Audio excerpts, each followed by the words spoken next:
요한계시록은 박해 중에 있는 교회를 격려하기 위해 쓰여진 책입니다. 황제 예배를 강요하게 되면서 교회는 정면 충돌을 피할 수 없게 되었습니다. 이 강요 앞에 교회는 슬퍼하기도 하고 낙담하기도 했으며 타협해야 하는지 순교해야 하는지 혼돈 가운데 있을 때 우리 하나님께서 사도 요한에게 환상과 말씀을 주셔서 미래의 승리를 바라보고 신앙의 절개를 지키라고 주신 말씀이 요한계시록입니다. 핍박을 받으나 교회는 그 어떤 세력보다 강함을, 교회는 승리할 것을 믿도록 하기 위해 계시록이 쓰여졌습니다. 그래서 계시록에서는 우리 하나님께서 하나님의 거룩한 도성을 바라보라 강조하시고요, 전능자의 보호를 믿으라 말씀하시고요, 영적인 축복을 사모하라 말씀하십니다. 이 가운데도 누릴 복이 있다는 겁니다. 아무리 핍박이 있다 할지라도 그 가운데 누릴 복이 있다. 복이 있다는 말은 무슨 뜻이겠습니까? 보상이 있다. 이제 오늘부터 새벽 말씀 나눌 때 그대로 하면 거기에는 보상이 있다. 반드시 보상이 있다. 이게 복이 있다는 말입니다. 하나님이 복 주시려고 그 위에 임하고 계십니다. 7가지 그걸 행동하려고 할 때 하나님은 그 위에 복으로 임하실 것이다. 보상하신다. 갚아주신다. 그거가 복이 있다는 겁니다.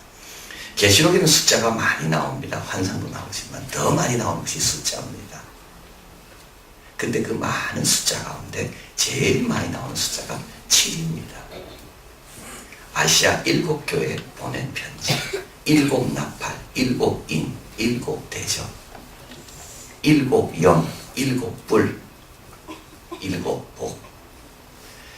이 7이라는 것은 온전한 수를 말하고요, 7이 지나면 8이 아니라 다시 1로 돌아옵니다. 다 했다는 겁니다. 그래서 7가지 복이라는 7교회라는 말은 온 교회를 말합니다. 열은 없습니다. 7 안에 다 들어있다. 그래서 7복이라는 것은 온전한 복, 누릴 수 있는 최고의 복. 그 최고의 보상 어디서 받을 수가 있는가? 여러분의 최고의 보상은, 내가 보상을 좀 받아야 되는데 내 수고한 거에 비하면 내가 누리는 것이 너무 작은데 내가 최고의 보상을 어디서 받을 수 있는가? 이 새벽에 이제 여러분이 듣게 되는 겁니다. 첫 번째는 하나님 말씀을 읽고 듣고 지키는 자가 보상을 받는다. 보상이 있다. 읽고 듣고 지킬 때 보상이 있다. 왜 말씀을 듣고 읽고 행하는 것에 보상이 있습니까? 이 말씀은 아들에 관한 거죠. 예수님에 대한 겁니다. 여러분, 예수님에 대한 것은 성경 말고는 아는 것이 하나도 없습니다. 하나님의 아들이라는 것은 성경 말고는 말해주는 것이 하나도 없습니다. 예수님은 육신으로 임하셨지만 그 전에 하나님이 천지를 창조하실 때 그때 창조하신 분이라는 것은 성경 말고는 아는 것이 없습니다. 예수님은 지금도 우리를 위해 살아 계셔서 기도하고 계신다는 것은 성경 말고는 아는 것이 하나도 없습니다. 하나님에 대해서요, 마찬가지입니다. 하나님이 살아이라는 것은 여러분 어떻게 할 수 있습니까? 하나님이 우리 아버지가 됐다면 어떻게 할 수가 있습니까? 하나님이 제일 기뻐하는 것은 오늘 부르던 찬송처럼 주님께 왔사오니 나를 좀 채워달라는 건지 성경 말고는 알 수가 없습니다. 성경에는 우리가 지켜야 될 것 중에 최고의 것이 거기 들어가 있습니다. 여러분, 지켜야 될 것 많이 있습니다. 오늘도 운전하고 오면서 여러분 신호등 잘 지키셨는지 모릅니다. 지켜야 될 게 얼마나 많은지 몰라요. 근데 그 중에 제일 중요하게 지켜야 될 것은 성경에 있습니다. 뭘 지켜야 됩니까? 예수님을 영접하는 것. 그 말씀 지키면 영생을 얻는 겁니다. 그 말씀 안 해주면 모르는 거죠.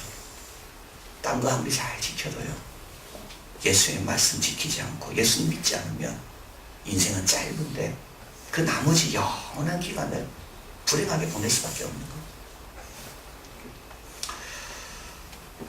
그래서 하나님께서 우리에게 성경을 주셨습니다. 믿음이 커지고 하나님의 인도를 받으며 진리 안에 거하는 책, 우리가 지켜야 될 것 중에 최고로 꼭 지켜야 될 내용을 담아놓은 것, 이게 성경입니다. 여러분, 우리는 성경을 이렇게 쉽게 갖고 있지만 이게 그냥 된 게 아닙니다. 유대인들은 회당에서 이 두루마기 하나님 말씀을 옮겨 적잖아요. 인쇄술이 발견되기 전에는 옮겨 적었습니다.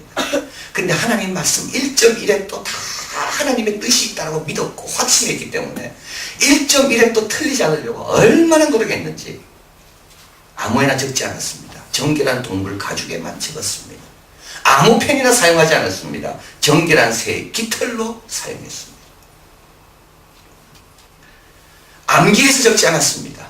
아무리 유대인들이 머리가 좋아도요, 하나님 말씀 적을 때는 암기하면 안 됩니다. 암기하면 틀릴 수 있기 때문에 반드시 옆에 원본 두루마기를 놓고 자기가 쓰는 걸 놓고 이것을 소리내 읽었습니다. 그리고 적었습니다. 암기해서 적은 적은 한 번도 없습니다. 옆에 있는 것을 소리내 읽고 확인한 다음에 그걸 그대로 적은 겁니다. 철자와 철자 사이를 띄었습니다. 왜냐하면 이 철자가 잘못돼서 잉크가 번져서 그 다음 철자를 흐리게 할까 봐. 다 적었습니다. 30일 이내에 편집자가 원고를 검토합니다. 철자와 단어를 셉니다. 그리고 사본 페이지 중앙에 뺏기진 거 중앙에 있는 숫자 단어하고 원래 원본의 중앙에 있는 단어하고 맞는가 안 맞는가 봤어. 맞지 않으면 폐기해버렸어. 틀린 글자가 3개 나오잖아요. 30일 내에 발견하면 고쳤지만 3개 이상 나오면 폐기해버렸어. 1.1획도. 왜냐하면 여기는 예수님에 대한 내용이 있기 때문에, 여기는 하나님에 대한 내용이 있기 때문에, 여기는 우리가 잘못 들으면 영원히 멸망할, 잘 들어야 영원히 구원받을 그런 내용이 있기 때문에.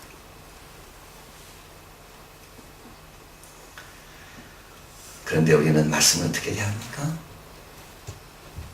킹 제임스 버전이라고 있습니다. 제임스 1세가 캠브리지 옥스포드 대학의 가장 유식한 학자들을 불러가지고 성경을 영어로 번역한 것이 킹 제임스 버전입니다. 1611년입니다. 영국 사람은 킹 제임스 버전을 제일 아낍니다. 최고로. 빅토르 휴고가 이야기했죠. 영국에는 2가지 책이 있다. 셰익스피어의 책이 있고 성경이 있다.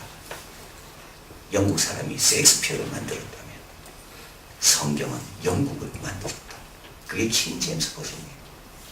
영국 사람들은 대영 제국을 만들고 개척하러 갈 때 이 킹 제임스 버전을 가지고 갔습니다. 가는 곳마다 성경을 가져갔습니다. 영국에 꽃이 핀 거예요. 근데 지금은요,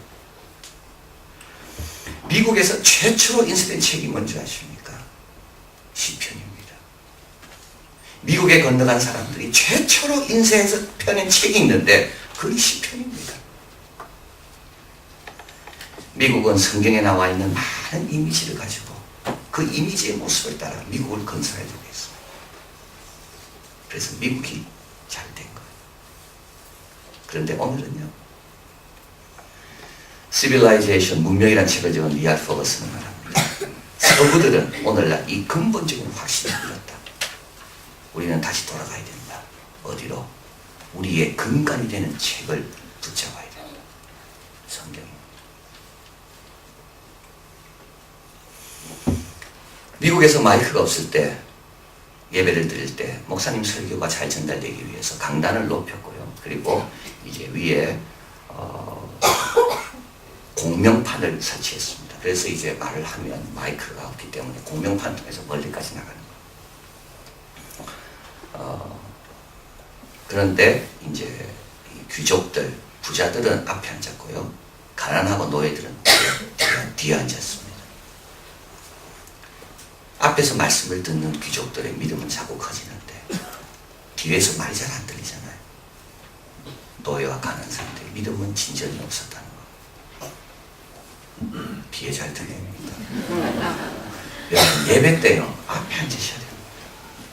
앞자리 비어있는데도 뒤에 가는 이유는 왜 그렇습니까? 하나님은 이 말씀을 들어야 우리가 복을 얻기 때문에 교회를 세우신 거예요. 하나님은 이 말씀을 읽어야 우리가 복을 얻기 때문에 서기관들을 통하여 1.1획도 틀리지 않도록 우리에게 말씀을 기록해 주신 거예요. 신명기 17장 18, 20절에 그가 왕위에 오르거든 레위 사람은 제사장 앞에 보관한 이 율법서를 등사하여 평생 자기 옆에 두고 읽어서 그 하나님 여호와 경외하기를 배우고 이 율법의 모든 말과 규례를 지켜 행하라. 그리하면 마음이 형제 위에 교만하지 아니하고 명령에서 떠나 좌우나 우르나 치우치지 아니하고 이스라엘 중에서 그와 그의 자손의 왕위에 있는 날이 장구하리라. 왕은 얼마나 바쁩니까? 왕은 얼마나 읽어야 될 게 많을까요? 근데도 제일 먼저 해야 될 것이 제사장 앞에 보관한 율법서를 등사하여 평생 자기 옆에 두고 읽어라. 그러면 마음이 교만하지 않아지고 복을 받는다. 보상이 있다. 그런데 우리는 바쁘다고 성경잘 안 봅니다. 바쁘다고 성경잘 안 봐요. 영국을 잊게 하고 미국을 잊게 하고 민족을 번성시킨 하나님의 말씀을 우리는 별로 그렇게 소중하게 합니다. 핍박 오면 핍박만 피하려고 그러죠. 어려우면 어려움만 피하려고 그러죠. 주님 말씀합니다.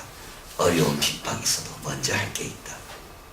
말씀 읽고 듣고 지켜 행하는 것부터 먼저 해라.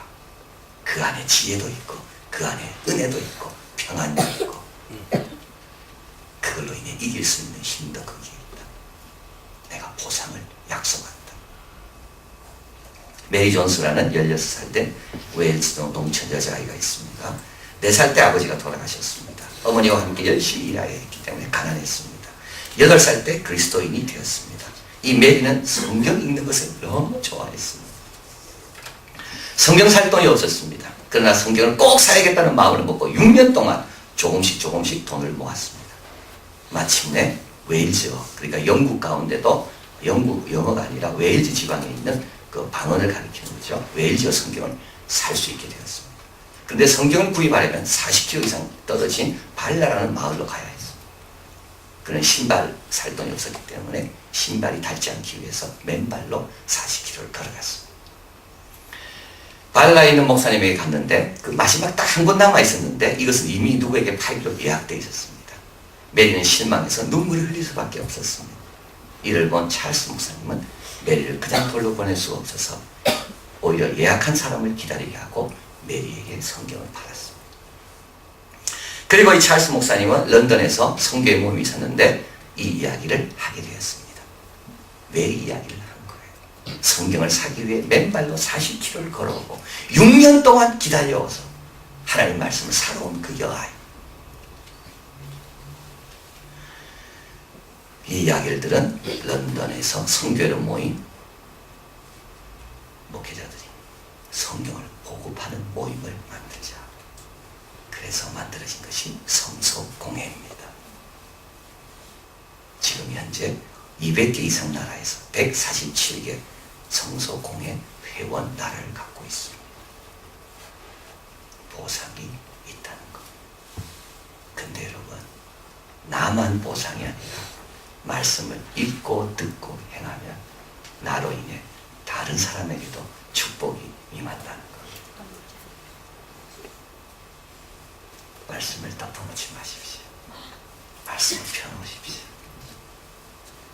그리고 말씀과 함께하고 오늘도 출근하시면서 극동방송도 들으시고 설교도 또 들으시고 내일 봐서 또 들으시고 주님 말씀합니다. 핍박을 피할 길을 가르쳐주지 않고요. 핍박을 막아주지 않고요. 주님은 그 가운데 보상이 있는 삶에 대해서 말씀하는데요. 첫 번째는 뭐라고요? 말씀을 읽고 듣고 행하는 자에게 축복이 있다. 말씀 붙들고 그 축복을 누리는 우리 모두가 되기를 진심으로 바랍니다. 기도하겠습니다.